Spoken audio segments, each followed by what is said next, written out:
जय हिंद दोस्तों मैं धीरज प्रजापति स्वागत करता हूं आप सभी का आपके अपने YouTube channel education your future में। तो दोस्तों इस वीडियो में मैं आपके लिए लेके आया हूं चैप्टर 2 का अंकित प्रश्न, इंग्लिश में इसको बोलते हैं न्यूमेरिकल्स का पार्ट 3। यदि आपने पार्ट 1 एंड पार्ट 2 नहीं देखा है तो डिस्क्रिप्शन में सभी का लिंक दिया गया, आप वहां से जाकर देख सकते हैं। ठीक है दोस्तों, तो वीडियो में शुरू से लेकर अंत तक बने रहें। चलिए हम वीडियो को स्टार्ट करते हैं। दोस्तों वीडियो को स्टार्ट करने से पहले मैं आपको बता देना चाहता हूं, अगर आप अभी तक मुझे इंस्टाग्राम पर फॉलो नहीं किए हैं तो प्लीज़ जाके इंस्टाग्राम पे आप फॉलो कर लीजिए, क्योंकि वहां पर दोस्तों आपके किसी भी पर्सनल क्वेश्चन, अगर किसी भी क्वेश्चन आपको प्रॉब्लम होता है तो अपने पर्सनल क्वेश्चन को आप मुझसे इंस्टाग्राम पर पूछ सकते हैं और रिप्लाई वहां पर जरूर दिया जाता है। ठीक है दोस्तों, तो ध्यान दीजिए, फॉलो करना मत भूलिएगा। ठीक है, और वीडियो को स्टार्ट करने से पहले मैं आपसे एक क्वेश्चन पूछूंगा, देखता हूं आपका दिमाग कितना चलता है। ठीक है, देखिए दोस्तों मैं आपसे क्वेश्चन पूछता हूं, 4 गुणते 4 बराबर, ध्यान दीजिएगा, 4 गुणते 4 बराबर 12, 5 गुणते 5 बराबर 20, तो 8 गुणते 8 बराबर कितना होगा? ठीक है, कमेंट में मुझे जरूर बताइएगा। देखिए मैं प्रयास करता हूं कि सभी वीडियो में आपसे कुछ ना कुछ पूछता हूं, ठीक है, उसमें से कुछ ही बच्चे जवाब दे पाते हैं, बहुत सारे बच्चे जवाब नहीं दे पाते हैं। प्रयास करिएगा, आप लोग सभी लोग जवाब देने का प्रयास कीजिएगा। ठीक है दोस्तों, क्वेश्चन हमारा है 4 गुणते 4 बराबर 12, 5 गुणते 5 बराबर 20, तो 8 गुणते 8 बराबर कितना आंसर आएगा? क्वेश्चन मार्क मुझे कमेंट में जरूर बताइएगा। ठीक है दोस्तों, तो चलिए हम स्टार्ट करते हैं आपका क्वेश्चन नंबर 16 से, क्योंकि मैंने पार्ट 2 में आपको क्वेश्चन नंबर दोस्तों 15 तक बताया। ठीक है, तो चलिए देख लेते हैं क्वेश्चन नंबर 16 में क्या बोला है, इसको कैसे सॉल्व करना है। ठीक है, तो ध्यान दीजिए दोस्तों, इसमें बोला है एक आयताकार गुटके के द्रव्यमान का लंबाई, चौड़ाई तथा मोटाई क्रमशः 39.3 ग्राम, 5.12 ग्राम, 2.56 सेंटीमीटर तथा 0.37 सेंटीमीटर नापी गई।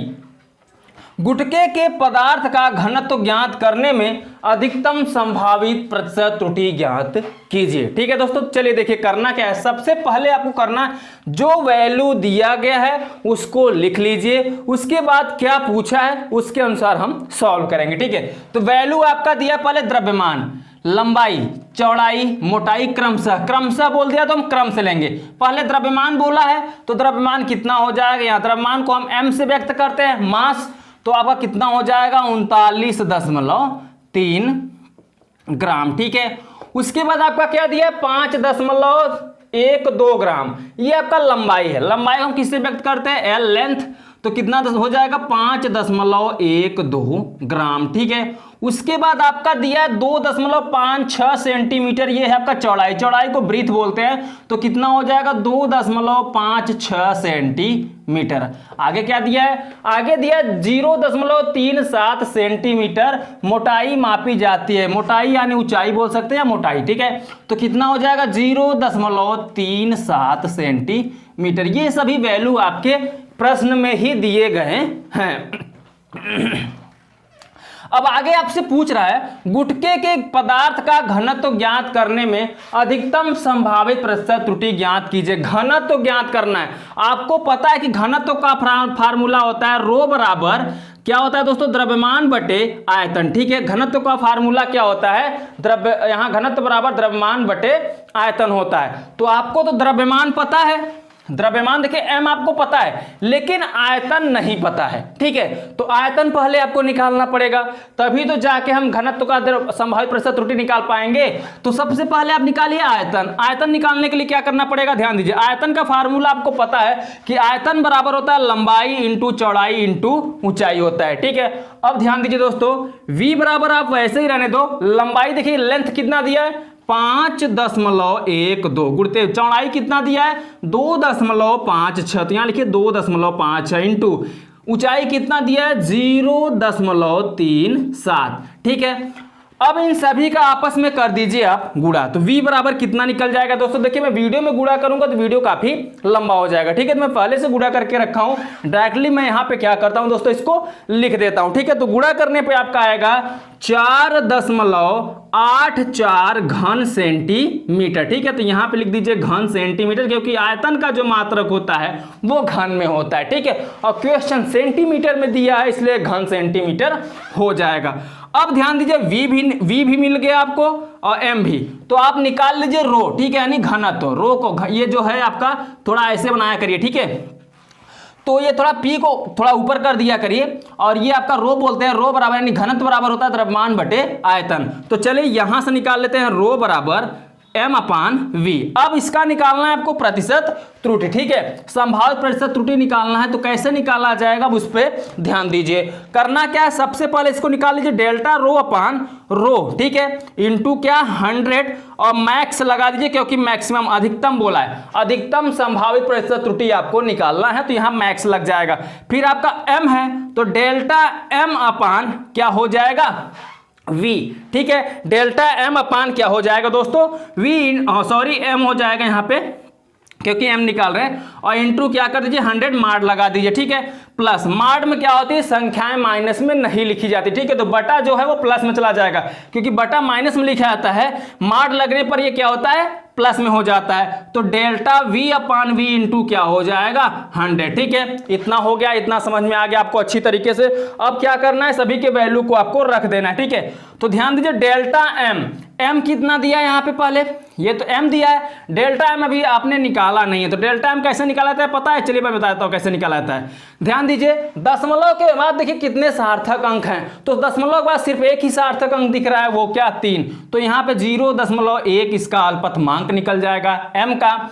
अब इसका डेल्टा l निकालोगे आप, यहाँ l है ही नहीं, तो डेल्टा l मत निकाले, v निकाले, क्योंकि v लिखा है। तो डेल्टा v जब निकालोगे तो आपको मैंने बताया कि दशमलव के बाद जितने अंक होते हैं, सार्थक अंक होते हैं, उतना अंक हम लिख देते हैं। तो यहाँ लिख देंगे 0.01, क्योंकि दशमलव के बाद 2 अंक है, तो 0.1 यहाँ पर हो जाएगा डेल्टा v।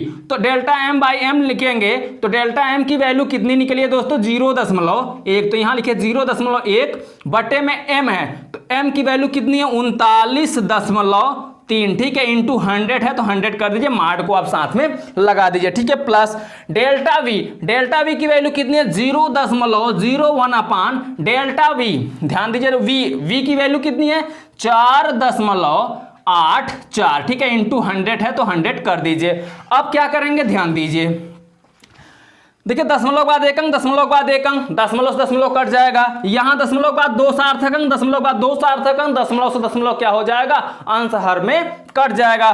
तो बच क्या रहा है उसको लिख लीजिए, बच रहा है आपका डेल्टा रो अपान रो इंटू 100, मार्ड लगाइए, ठीक है। उसके बाद क्या करेंगे 100 का 100, ऊपर बचेगा 100 बटे नीचे क्या है 393 हो जाएगा, ठीक है। प्लस यहाँ पे कितना बच रहा है 100 का 100, यहाँ पे देखिए 100, ठीक है। तो 100 करेंगे और नीचे कितना बचेगा 484, तो यहाँ लिख दीजिए 484, ठीक है।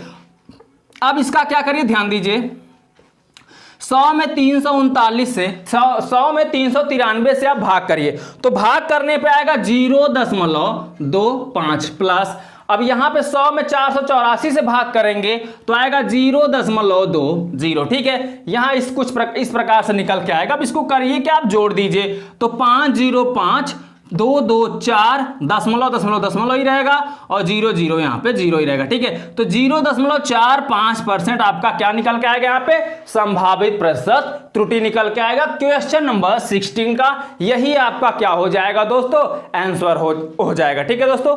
देखिए दोस्तों आप लोग के लिए इतने गर्मी में मेहनत कर रहा हूँ, कम से कम वीडियो को तो लाइक तो कर दिया करो, ठीक है। अपने दोस्तों के साथ शेयर भी कर दिया करो ताकि उनका भी कुछ मदद हो जाए। चलिए दोस्तों चलते हैं हम नेक्स्ट क्वेश्चन पर, क्वेश्चन नंबर 17। अब देखिए दोस्तों क्वेश्चन नंबर 17, चलिए इसको भी हम सॉल्व कर लेते हैं। पहले देखते हैं इसमें क्या बोला है, उसके अनुसार हम इसको सॉल्व करेंगे। तो इसमें बोला है एक भौतिक राशि P 3 मापित राशियों A, B तथा C से निम्न प्रकार संबंधित है। P बराबर आपका दिया है A³ V² upon C। A, B, C की मापों में क्रमशः 1%, 2%, 3% की त्रुटियां हैं। राशि P के मान में संभावित महत्तम प्रतिशत त्रुटि ज्ञात कीजिए। A, B, C जो है वो परसेंटेज में पहले से ही दी गई है, ठीक है। तो मैंने आपको बताया कि जब भी कोई मान परसेंटेज में दिया रहता है तो कहने का मतलब इसे delta A upon A into 100 पहले से ही निकाला गया रहता है, ठीक है। प्रतिशत त्रुटि पहले से ही निकाली गई रहती है। तो पहले से ही प्रतिशत त्रुटि जो निकाला गया उसको आप लिख लीजिए। यानी पहले देखिए क्या दिया, ए बी सी की मापों में क्रमशः ए का वैल्यू 1%, 2%, सी का 3% त्रुटि है।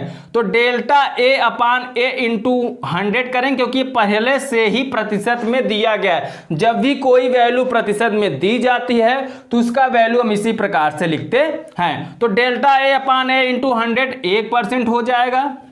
उसके बाद डेल्टा बी अपान बी इंटू 100 ये कितना दिया गया है, 2% दिया गया, इसको 2% लिख लीजिए। उसके बाद सी को क्या लिखेंगे, डेल्टा सी अपान सी इंटू 100 ये कितना दिया गया है, 3%, तो इसको लिख लीजिए 3%। फिर बोला P बराबर A cube B square upon C का संभावित महत्तम प्रतिशत त्रुटि ज्ञात कीजिए।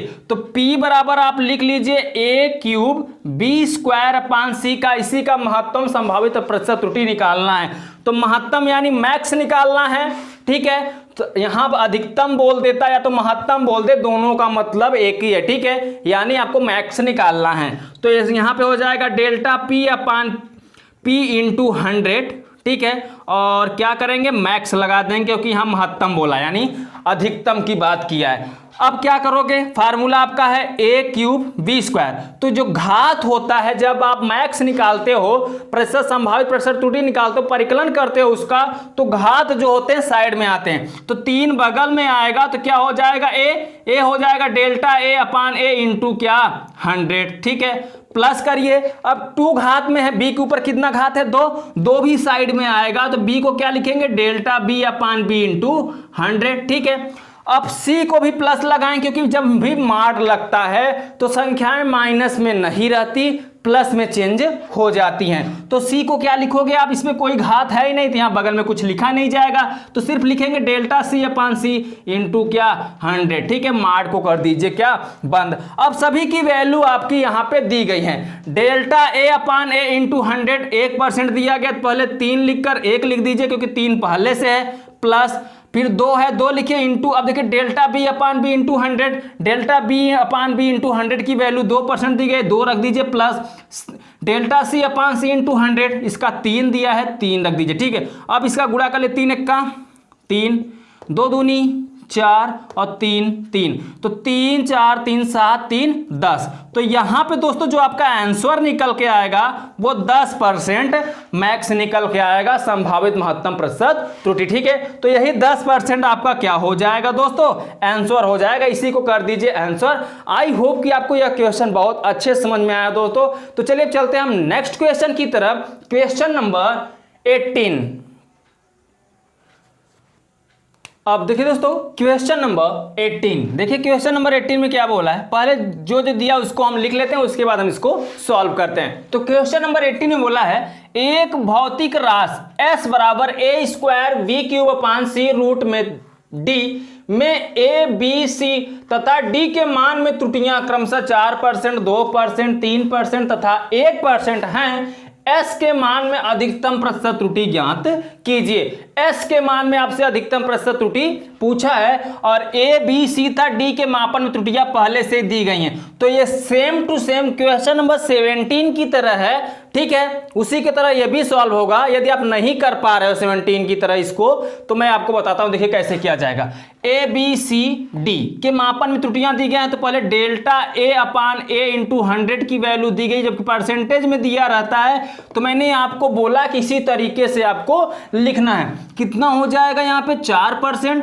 फिर आपका B बराबर दिया है कितना, डेल्टा B अपान B इंटू 100 कर देंगे, कितना परसेंट दिया गया दोस्तों 2%, इसको 2% लिख लीजिए। C का दिया है डेल्टा C अपान C इंटू कितना परसेंट त्रुटियां हुआ है 3%, तो यहाँ पे लिख लीजिए 3%।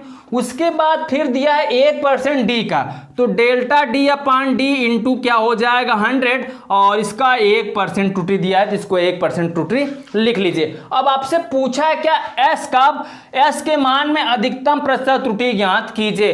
एस के मान में पूछा है तो एस के मान में निकाला कैसे जाएगा, ध्यान दीजिए। एस बराबर आपका फार्मूला दिया है ए square B cube upon C root में डी दिया है, ठीक है। अब इसका क्या कर लीजिए, आप परिकलन कर लीजिए। प्रतिशत त्रुटि अधिकतम प्रतिशत त्रुटि बोला है ना, तो क्या हो जाएगा डेल्टा एस अपान एस इंटू क्या हो जाएगा 100, और बगल में आपका लग जाएगा क्या मैक्स। मैक्स क्यों लगेगा, बोला है अधिकतम, ठीक है। अब क्या करोगे, ध्यान दो, ए स्क्वायर है तो जब आप परिकलन करते हो तो घात जो होते हैं वो साइड में आ जाते हैं और बगल में लग जाता है आपका माड, तो 2 बगल में आएगा, माड लग जाएगा, यानी ए का हो जाएगा delta A upon A into 100, ठीक है। परिकलन करने पर प्लस 3 बगल आएगा तो बी को क्या लिखोगे डेल्टा बी अपान बी इंटू क्या 100, माड लगा दो, प्लस सी को क्या लिखोगे डेल्टा सी अपान सी इंटू 100, ठीक है। प्लस अब डी है और डी पे लगा है करणी। करणी जब हटाते हैं तो घात में क्या लग जाता है 1/2, यानी डी के ऊपर घात कितना हो जाएगा 1/2। करणी का मतलब ही होता है आधा घात, ठीक है। तो आधा घात मतलब 1/2 बगल में आएगा, ध्यान दीजिए जो घात होता है वो बगल में आता है, मैंने पहले ही बता दिया।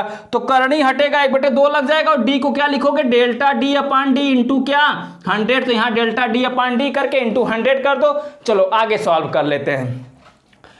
अब देखिए दोस्तों आगे कैसे सॉल्व किया जाएगा, 2 दिया है 2 लिख लीजिए into delta A upon A into 100, delta A upon A into 100 की वैल्यू 4% दिया गया, 4 लिखिए, प्लस फिर 3 दिया गया 3 लिखिए इंटू डेल्टा बी अपान बी इंटू 100, डेल्टा बी अपान बी इंटू 100 की वैल्यू 2% दिया गया, 2% लिखिए, प्लस फिर डेल्टा सी अपान सी इंटू 100 की वैल्यू 3% दी गई, 3% लिखिए, प्लस फिर क्या है 1/2 लिख लीजिए, ठीक है। अब यहाँ इंटू लगाइए, डेल्टा डी अपान डी इंटू 100 की वैल्यू 1% दी गई, 1% आप यहाँ पर लिख लीजिए। चलिए देखिए 2 चौके 8 हो जाएगा, तो यहाँ 8 करिए, प्लस 3 दूनी 6 हो जाएगा, 6 करिए, ठीक है। और 3 है 3 लिखिए, प्लस 1 का 1 ही रहेगा, नीचे कितना हो जाएगा 2। अभी देखिए ये सब भिन्न के रूप में नहीं, लेकिन ये भिन्न के रूप में है, तो इसको साधारण रूप में बनाइए, तो गुणा हो जाएगा 2 8 16, 2 6 12, 2 3 6, और ऊपर 1 है 1 ही रहेगा, पूरे के बटे कितना लग जाएगा अब 2 हो जाएगा, ठीक है। फिर 2 से काटोगे 2 8 16 8 आ जाएगा, 2 6 12 6 आ जाएगा, 2 3 6 3 फिर आ जाएगा, वही आ जाएगा, ठीक है।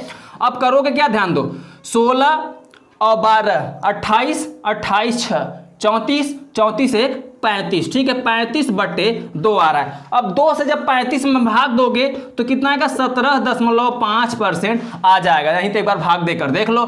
35 में आप 2 से भाग दोगे, 2 1 का 2, 1 बचेगा 5 उतरेगा, 2 7 14, 1 बचेगा दशमलव लगेगा 0, 2 5 10 पूरी तरीके से कट जाएगा, 17 दशमलव कितना आ जाएगा 5, और यही आपका क्या हो जाएगा आंसर हो जाएगा 17.5%।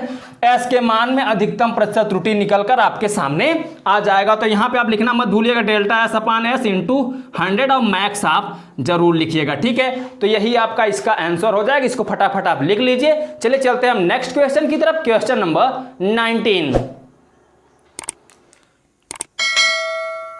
अब देखिए दोस्तों क्वेश्चन नंबर 19, क्वेश्चन नंबर 19 में क्या बोला है, चलिए पहले इसको हम देख लेते हैं, उसके बाद सॉल्व करते हैं, ठीक है। तो देखिए दोस्तों, एक विद्यार्थी 3 भौतिक राशियां ए बी व सी माप कर सूत्र S बराबर a b square upon c cube द्वारा भौतिक राशि S का मान ज्ञात करता है। यदि A, B, C के मापन में क्रमशः 1%, 2% व 3% त्रुटियां हो तो S के मान में अधिकतम संभावित प्रतिशत त्रुटि क्या होगी। सेम टू सेम 17 और 18 की तरह यह भी क्वेश्चन है दोस्तों, ठीक है। अब कैसे सॉल्व किया जाएगा, चलिए मैं आपको बताता हूं। पहले करना क्या है, A, B, C 3 माप कर रहा है, ठीक है। तो इसकी त्रुटि निकली है, तो क्या लिखेंगे, डेल्टा इसका परिकलन के रूप में लिखेंगे, delta A upon A into 100 बराबर 1%, ठीक है। ये पहला कितना दिया है 1%। फिर बी को निकालेंगे, क्या लिखेंगे, डेल्टा बी अपान बी इंटू 100, इसका कितना दिया है 2%, तो यहाँ पर लिख लीजिए 2%। फिर डेल्टा सी अपान सी इंटू 100 कितना दिया गया दोस्तों 3%, तो यहाँ पे लिख लीजिए 3%। दोस्तों जैसा 17 क्वेश्चन हुआ, जैसा 18 हुआ, उसी तरीके से 19 भी आपका सॉल्व होगा। ठीक है, हो तो एस के मान में अधिकतम संभावित प्रतिशत त्रुटि ज्ञात करना है, एस के मान में। और एस बराबर आपका फार्मूला दे रखा है, क्या? एस बराबर दे रखा है AB²/C⁻3। ठीक है, अब कैसे सॉल्व किया जाएगा ध्यान दीजिए। अब आपको निकालना है एस के मान में अधिकतम संभावित प्रतिशत त्रुटि, तो इसका परिकलन करेंगे, डेल्टा एस अपान एस इंटू 100 हो जाएगा। अधिकतम बोला है तो यहां पे लगा दीजिएगा आप क्या, मैक्स इक्वल टू करेंगे ए का क्या लिखेंगे दोस्तों परिकलन करने पर, delta A upon A into यहां पे हो जाएगा 100 मार प्लस, अब क्या करेंगे मार लगा है तो जो दो घात है वो साइड में आएगा, साइड में आएगा 2 हो जाएगा। फिर बी को क्या लिखेंगे, डेल्टा बी अपान बी इंटू क्या हो जाएगा 100 मार लगाइए प्लस करिए। फिर सी क्या है, देखिए घात 3 दिया है, 3 को बगल में रखेंगे और हमेशा जब मार लगता है संख्याएं प्लस में हमेशा लिखी जाएंगी, याद रखिएगा। फिर क्या हो जाएगा, डेल्टा सी अपान इंटू क्या हो जाएगा 100। ठीक है, अब सभी के वैल्यू को आप क्या करिए रख दीजिए, delta A upon A into 100, तो डेल्टा ए अपान इसका वैल्यू दिया 1% प्लस, फिर 2 दिया 2 लिखिए, फिर डेल्टा बी तो 2% दिया 2 रखिए प्लस, 3 दिया 3 रखिए इंटू सी वाले का क्या दिया 3%, 3 रख लीजिए। चलिए इसका हम आगे गुणा कर लेते हैं। 1 दिया है तो 1 को रखिए सेम टू सेम, 2 दूनी 4 प्लस 3 त्रिका 9, 9 4 कितना हो जाएगा 13 1 14, तो यहाँ पे 14% किसका वैल्यू निकल के आएगा, डेल्टा एस अपान एस इंटू 100 मैक्स का। ठीक है, तो आप इतना जरूर लिखिएगा और आपका आंसर आ जाएगा 14%। क्लियर हो गया दोस्तों। तो क्वेश्चन नंबर 19 भी यहाँ पर मैंने पूरा तरीके से अच्छे तरीके से बता दिया है। अब चलिए हम चलते हैं नेक्स्ट क्वेश्चन पर, क्वेश्चन नंबर 20। अब देखिए दोस्तों क्वेश्चन नंबर 20, क्वेश्चन नंबर 20 कैसे सॉल्व किया जाएगा, चलिए देख लीजिए दोस्तों। देखिए बोला है एक पदार्थ का घनत्व 8.4 ग्राम प्रति घन सेंटीमीटर है, घनत्व तो आपका दिया है। ठीक है, तो घनत्व तो जब आपका दिया है, घनत्व को हम रो से व्यक्त करते हैं, रो बराबर आपका दिया कितना 8.4 ग्राम प्रति घन सेंटीमीटर। ठीक है, चलिए लिख लीजिए, जबकि प्रयोग द्वारा 8.7 ग्राम प्रति घन सेंटीमीटर आता है, यानी कुछ त्रुटि होती है, तो जो त्रुटि हो रही है वही अल्पतमांक निकलता है। ठीक है, तो यहां से निकाल लीजिए अल्पतमांक, अल्पतमांक निकालेंगे तो डेल्टा रो हो जाएगा। ठीक है, घनत्व को डेल्टा रो से व्यक्त करते हैं तो डेल्टा रो हो जाएगा, यानी 8.7 माइनस क्या हो जाएगा 8.4, बड़े मान में से छोटे मान को हम घटाते हैं। ठीक है, तो घटाएंगे 7 में से यहाँ पे 4 घटेगा 3 आएगा, 8 में 8 घटेगा 0, तो 0.3 ये आपका क्या निकल जाएगा दोस्तों, डेल्टा रो निकल जाएगा। ये भी ग्राम क्या होगा प्रति, लेकिन यहाँ पे क्या होता है सेंटीमीटर मापी जाती है हमेशा, तो यहाँ पे सेंटीमीटर करिएगा। ठीक है, तो प्रतिशत त्रुटि ज्ञात कीजिए। आपको पता है कि प्रतिशत त्रुटि का फार्मूला क्या होता है, चलिए यहाँ पर हम निकाल लेते हैं प्रतिशत त्रुटि। तो प्रतिशत त्रुटि बराबर हो जाएगा यहाँ पे डेल्टा रो अपान रो इंटू क्या 100, तो डेल्टा रो की वैल्यू आई है यहाँ पे 0.3 और रो का वैल्यू है 8.4। ठीक है, इंटू 100 है तो आप 100 को लिखना मत भूलिएगा। देखिए दशमलव के बाद एक सार्थक अंक, दशमलव के बाद एक सार्थक अंक, तो दशमलव से दशमलव कैंसिल हो जाएगा, ऊपर 3 1 का 300 हो जाएगा और नीचे 84 है तो 84 को आप ऐसे ही लिख दो। देखिए कटता है, सम संख्या 3 से काटिए, 3 1 का 3 और 0 0 0 हो जाएगा, और 3 से काटेंगे 3 दूनी 6 3 8 24। अब इसको 4 से काटिए, 4 7 28, 4 25 हम में 100, यानी कटने के बाद आपका आएगा 25/7। ठीक है, देखिए मैंने पहले 3 से काटा, तो 3 से काटा 3 1 का 3 0 था 0 लिख दिया, उसके बाद 3 से मैंने इसको काटा, 3 दूनी 6 2 बचा 24 हो गया, 3 8 24 हो गया, 28 नीचे है ऊपर 100 है। देखिए 100 4 से करता है, 28 भी 4 से करता है, 4 7 28, 4 25 हम में 100, तो 25/7 आ गया। 25 में 7 से भाग दे दीजिए। ठीक है, देखिए यहाँ पे 25 में 7 से भाग करेंगे तो 7 त्रिक 21 आएगा, यहाँ बचेगा 4.0 और 7 बचे 35 आएगा यहाँ पे। ठीक है, फिर 5 बचेगा, 0 बढ़ेगा, 7 7 49 हो जाएगा, ऐसे बढ़ता चला जाएगा। दशमलव का 2 अंक ले लीजिए, इसको जब कैंसिल करेंगे आप तो आएगा 3.56। ठीक है, 3.57। अगर हम इसको लगभग में लेना चाहें तो देखिए दूसरा अंक क्या है 5 से बड़ा है, तो पहले वाले अंक में एक क्या हो जाएगा ऐड हो जाएगा, यानी 3.5 5 की जगह क्या हो जाएगा 6%, यही आंसर हो जाएगा। आप आंसर यहीं पर भी कर देंगे तो भी कोई भी प्रॉब्लम नहीं है, ठीक है। तो आपका 20वें क्वेश्चन का आंसर निकल के आएगा 3.6%। समझ में आ गया दोस्तों। चलिए हम चलते हैं नेक्स्ट क्वेश्चन की तरफ, क्वेश्चन नंबर 21। अब देखिए दोस्तों इस क्वेश्चन में क्या बोला है, क्वेश्चन नंबर 21 में बोला है, चलिए देख लेते हैं क्या बोला है दोस्तों। इसमें बोला है एक प्रोटॉन द्रव्यमान दिया है 1.672649 गुणित 10⁻⁻27 की ग्राम, व एक न्यूट्रॉन द्रव्यमान दिया है 1.674954 गुणित 10⁻⁻27 की ग्राम के द्रव्यमानों के अंतर में सार्थक अंकों की गणना कीजिए। आपको सार्थक अंक बताने, इसमें कैसे निकलेगा ध्यान दीजिए दोस्तों। पहले प्रोटॉनों का द्रव्यमान बोला, द्रव्यमान को एम से बोलते हैं, प्रोटॉन को पी से व्यक्त करते हैं। तो एमपी बराबर आपका दिया है 1.672649 गुणित 10⁻⁻27 kg की ग्राम यानी kg, ठीक है। वह एक न्यूट्रॉन द्रव्यमान को हम एम से व्यक्त करते, न्यूट्रॉन को हम एन से, तो एम एन हो जाएगा कितना दिया है 1.674954 गुणित 10⁻⁻27 kg हो जाएगा, ठीक है दोस्तों। इतना क्लियर हो गया। तो ये आपकी वैल्यू दी गई, बोला है द्रव्यमानों के अंतर में, अंतर का मतलब होता है घटाना, बड़े मान में से छोटे मान को हम घटा देंगे, अंतर निकाल लेंगे यहाँ पे। चलिए अंतर करेंगे तो क्या लिखेंगे mn माइनस mp, ठीक है। बड़े वैल्यू में से छोटे वैल्यू को हम घटा देंगे, क्योंकि जो 954 दिख रहा है यहाँ पे 649 दिख रहा है, यानी बड़ा वैल्यू यही है, ठीक है। इसमें से इसको हम घटाएंगे, 27 घात यहाँ भी है, 27 घात यहाँ भी है, लेकिन तीसरा अंक देखिए 3 अंक लास्ट के, तो बड़ा यही नीचे वाला दिख रहा है, यानी mn माइनस mp करेंगे। तो चले कर दीजिए यहाँ पे mn की वैल्यू कितना दिया 1.674954 गुणित 10⁻⁻27, फिर माइनस करोगे आप, mp की वैल्यू दिया गया 1.672649 गुणित 10⁻⁻27। अब देखिए 10⁻⁻27 10⁻⁻27 दोनों में दिख रहा है, तो इसको कॉमन कर दीजिए और बाकी सभी को क्या करिए आप घटा दीजिए। चलिए घटाइए, 4 यहाँ पे है, यहाँ पे 9 है, तो यहाँ पे हासिल जाएगा 14, 14 में से 9 घटेगा, यहाँ बचेगा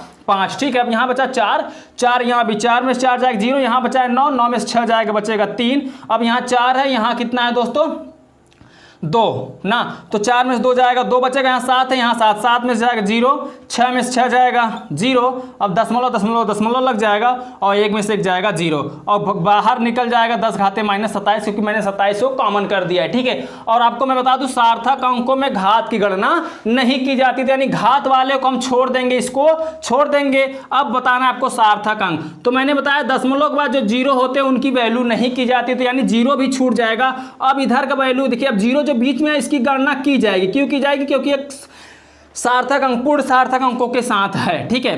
तो देखिए अगर मैं दशमलव यहां से हटा दूं तो इन 0 की वैल्यू रहेगी नहीं रहेगी ना, लेकिन इसकी वैल्यू रहेगी 2305 गिना जाएगा, ठीक है। ये अगर हम यहां दशमलव हटा दें तो बताओ इसको हम क्या पढ़ोगे, 0 0 पढ़ोगे, 0 कोई वैल्यू नहीं है, तो पढ़ोगे कितना 2305 पढ़ोगे ना, तो यानी सार्थक अंक जो गिने जाएंगे कहां से गिने जाएंगे 2 से, तो 1 2 3 4, तो 4 सार्थक अंकों की संख्या कितनी है 4, ठीक है। तो सार्थक अंक कितने हैं दोस्तों 4 अंक है, ठीक है। यही आपका क्या हो जाएगा आंसर हो जाएगा, इसी को कर दीजिए आंसर। क्वेश्चन नंबर 21 का आंसर आपका आ गया दोस्तों कितना 4, सार्थक अंक कितने हैं 4 अंक है, ठीक है दोस्तों। तो चलिए अब चलते हैं हम नेक्स्ट क्वेश्चन की तरफ, इस चैप्टर का लास्ट क्वेश्चन, क्वेश्चन नंबर 22।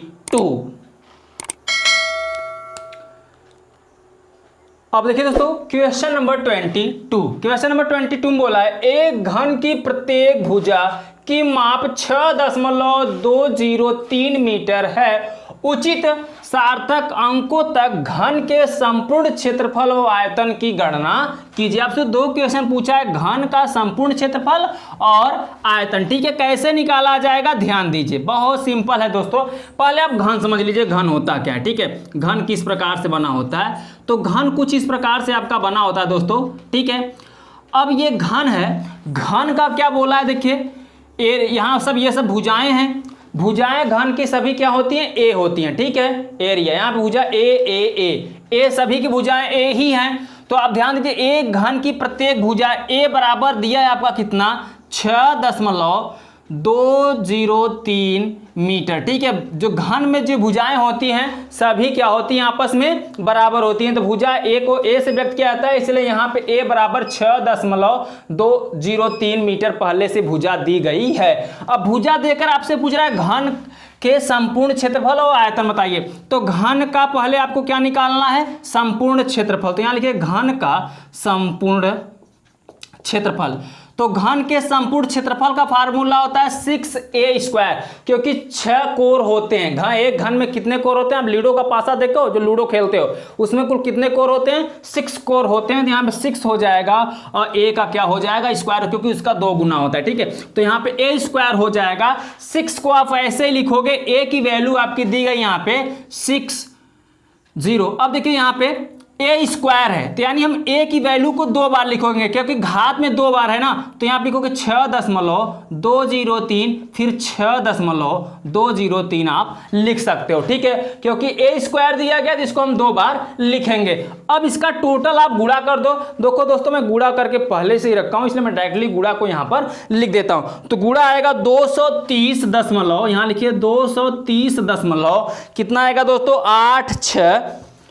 86325 86325 ये आपका आएगा इतना गुणा।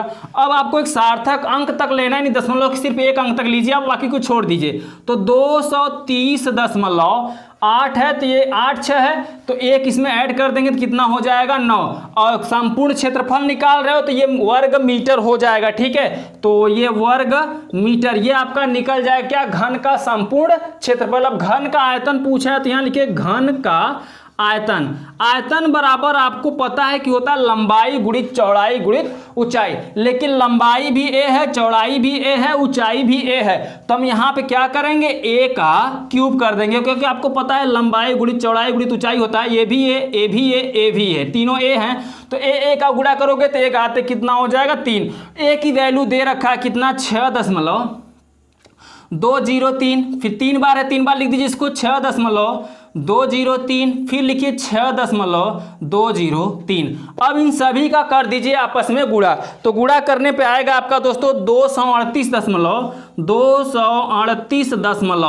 कितना आएगा, 67412 ठीक है, इतना गुणा आ रहा है। अब क्या करिए दोस्तों, इसको एक सार्थक अंक में व्यक्त कर दीजिए। तो 238.6 7 है, तो एक इसमें ऐड हो जाएगा तो कितना हो जाएगा, ओनली 7 हो जाएगा।